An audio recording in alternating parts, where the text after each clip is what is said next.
નમસ્કાર મિત્રો, ફરી એકવાર સ્વાગત છે આપણી channel web Gujarati news YouTube ચેનલમાં. મિત્રો, ગુજરાતના હવામાનને લઈને આ સમયના સૌથી મોટા સમાચાર સામે આવી રહ્યા છે. ચોમાસાની સિઝન વચ્ચે સવાલ એ છે કે આગામી દિવસોમાં રાજ્યમાં વરસાદનું જોર વધશે કે પછી ધીમે ધીમે ઘટશે. ખાસ કરીને ખેડૂતો, દરિયાકાંઠાના વિસ્તારોમાં રહેતા લોકો, આ વરસાદ પર નિર્ભર લોકો વાટ જોઈ રહ્યા છે આગામીના દિવસોમાં. તો આપણે વાત કરશું આગામી કેટલા દિવસો ખૂબ મહત્વ બની શકે છે.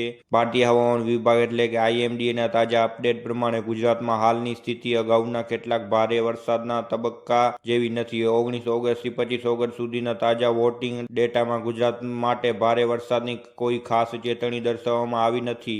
19 ઓગસ્ટથી ગાજવીજ અને વીજળીની સાથેની સ્થિતિ માટે સૂચના છે, જ્યારે ત્યારબાદ દિવસોમાં કોઈ પણ ભારે ચેતવણી આપવામાં આવી નથી. પરંતુ તેનો અર્થ એવો નથી કે ગુજરાતમાં વરસાદ સંપૂર્ણપણે ગાયબ થઈ જશે. આગામી હવામાન વિભાગના ગુજરાતના 7 દિવસના આગાહી બુટલેગિંગ પ્રમાણે રાજ્યના કેટલાક વિસ્તારોમાં હળવાથી મધ્યમ વરસાદ અને ગાજવીજ સાથે ઝાપટા જોવા મળી શકે છે. ખાસ કરીને ઉત્તર ગુજરાત સહિતના કેટલાક વિસ્તારોમાં સ્થાનિક હવામાનની સ્થિતિ પ્રમાણે વરસાદી પ્રવૃત્તિ થઈ શકે છે. અહીં સૌથી મહત્વની વાત એ છે કે આગામી દિવસોમાં વરસાદનું વિતરણ એકસરખું રહેવાની શક્યતા નથી. એટલે કે એક જિલ્લામાં સારો વરસાદ થઈ શકે છે, જ્યારે નજીકના બીજા જિલ્લા માત્ર ઝાપટા પડી શકે તેવી સ્થિતિ બની શકે છે. ચોમાસાની આ અનિશ્ચિતતા અંગે સીએસી એટલે કે સેન્ટર ઓફ સ્ટેટિસ્ટિક્સ 2026ના પર્યાવરણના વિશ્લેષણમાં પણ ભારતના વરસાદના લઈને બદલાની પેટર્ન પર ધ્યાન દોરવામાં આપ્યું છે. સીએસસીના અહેવાલ, સરકારી અને અન્ય વિશ્વસનીય ડેટાના આધારે વરસાદ, પૂર અને હવામાનની તાત્કાલિક ઘટનાઓનો ટ્રેન્ડનું વિશ્લેષણ કરવામાં આવે છે. હવે વાત કરીએ ગુજરાતના અલગ અલગ વિસ્તારોની. ઉત્તર ગુજરાતમાં આગામી દિવસોમાં છૂટાછવાયા વરસાદની સંભાવના રહી શકે છે. કેટલાક વિસ્તારોમાં વાદળછાયું વાતાવરણ અને ગાજવીજ સાથે વરસાદ જોવા મળી શકે છે. જોકે હાલના આઈએમડી ડેટા પ્રમાણે ભારે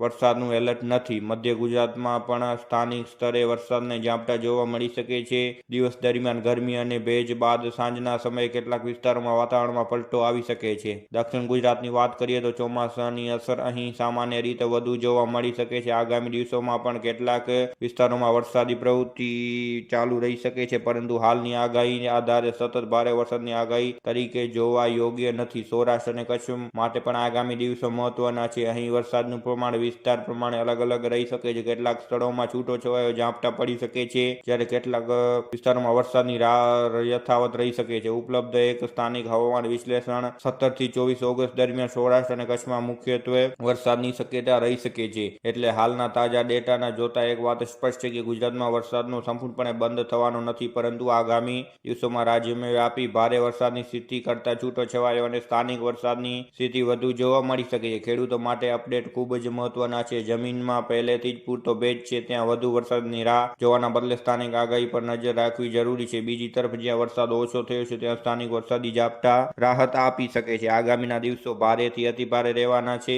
વીજળીના કડાકા ભડાકા સાથે મેઘરાજા ભૂકા કાઢી શકે છે. ફરી એકવાર એટલે ગુજરાતના લોકો એક વાત ખાસ ધ્યાન રાખવી: વરસાદ ઓછો દેખાય છે એટલે ચોમાસું પૂરું થઈ ગયું એવું માનવું નહીં. અહીંને સ્થાનિક ઝાપટાના રાજ્યવ્યાપી ભારે વરસાદની આગાહી પણ માનવી નહીં. હાલમાં સૌથી વિશ્વસનીય માહિતી માટે આઈએમડી અહેમદાબાદની તાજી જિલ્લાવાર આગાહી અને ચેતવણી પર નજર રાખવા સૌથી યોગ્ય રહેશે. તો ગુજરાતના આગામી દિવસોમાં વરસાદનું જોર વધશે કે ઘટશે? હાલના સંકેત પ્રમાણે ભારે વરસાદની તીવ્રતા કરતાં છૂટાછવાયા વરસાદની સ્થિતિ વધુ જોવા મળી શકે છે, પરંતુ ચોમાસું સક્રિય હોવાથી હવામાન અચાનક ફેરફાર થઈ શકે છે. આ હવામાન અપડેટ તમને ઉપયોગી લાગ્યો હોય તો વિડીયો લાઇક, શેર અને સબસ્ક્રાઇબ કરી દેજો અને આગળ શેર કરજો, જેથી આ માહિતી વધારે લોકોને મળી શકે અને વધારે લોકો સાવધાન થઈ શકે. અને આગામી દિવસોમાં હજી પણ ચોમાસાનો નવો રાઉન્ડ આવી શકે છે. ગુજરાતમાંથી વરસાદ બંધ થઈ ગયો છે તો એવું ન વિચારવું કે હવે વરસાદ નહીં આવે. વરસાદ આગામી દિવસોમાં પણ હજી યથાવત રહી શકે છે અને ભૂકા કાઢી શકે છે. એટલે આગામી દિવસો સાવધાન રહેવું, સતર્ક રહેવું. વીજળીના કડાકા ભડાકા સાથે ફરી એકવાર મેઘરાજા ધબધબાટી બોલાવી નાખશે. વીજળીના કડાકા ભડાકા થશે.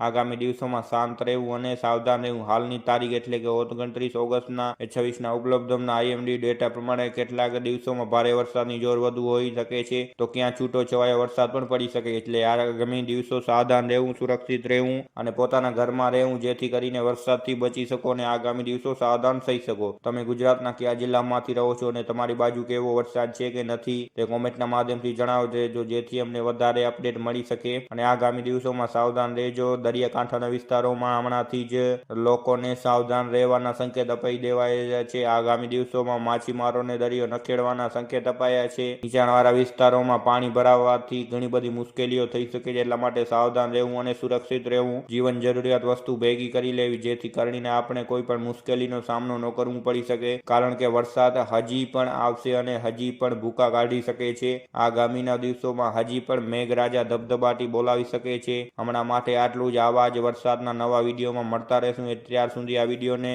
લાઇક, શેર અને સબસ્ક્રાઇબ કરી દેજો. જેટલો બને એટલો શેર કરી દેજો જેથી આ માહિતી વધારે લોકોને મળી શકે અને વધારે લોકો સાવચેત રહી શકે. એટલા માટે ધન્યવાદ. હમણાં માટે આટલું જ. ધન્યવાદ.